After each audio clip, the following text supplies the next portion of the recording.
A ton of breweries on this program, and there are a lot of places to go to get a craft beer. Yeah, but there's a special reason that we are at Birdfish Brewing this morning. Andrew's going to tell us why. Good morning. Hey guys, good morning. Have you ever wondered, how is my beer made? Well, this morning we're going to be breaking it down step by step, how beers are made. I'm joined by Jared, one of the co-owners here at Birdfish Brewing Company. Thank you for joining us this morning. Take me through what is in this room, lots of grains here, malts. How does it all factor in the brewing process? So the malted barley is probably one of the most important parts of your beer. We get it in sacks into bags, and we use some wheat, rice hulls, a couple other things. Some corn sugar, lactose, and that sort of things in here. But we'll start off over here in the mill.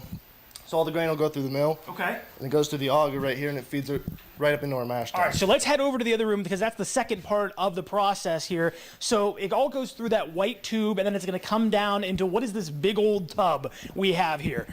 So the first one we're looking at is called the mash tun. And this is where the grains will get crushed, steeped in hot water for an hour, give or take.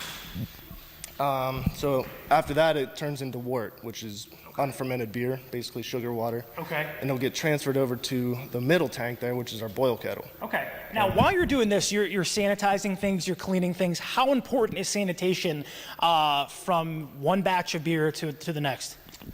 Sanitizing, cleaning is like 90% of it. So we're not doing a lot. It's just everything's got to be clean. Mm-hmm. You're constantly cleaning, sanitizing, scrubbing, never ends. When I was down here with you guys brewing, it took a couple hours just to get everything clean, but that is so important in making your beer just that much better. Yeah. As long as everything's clean, the rest is easy. Okay. So what's the next step after that? Where does it go kind of when it's all done or before it gets kegged? So it boils for an hour, hour and a half, adding hops, and then it cools. There's a wort chiller down here underneath the mash tun. Okay. So it'll go through there, and it goes from boiling to 65 degrees pretty quick. And we hook up a hose to the end of the chiller and transfer it over here to these fermenters on the left-hand side. So how long does it take usually from that step to it's actually in kegs? Depends on the beer. We can turn some beers around 12 days, some are 30. Okay. It just depends. Lagers, big 9-10% beers take a lot longer, but. Okay. And then you guys are right on Main Street, correct? Give me your hours. When you guys open?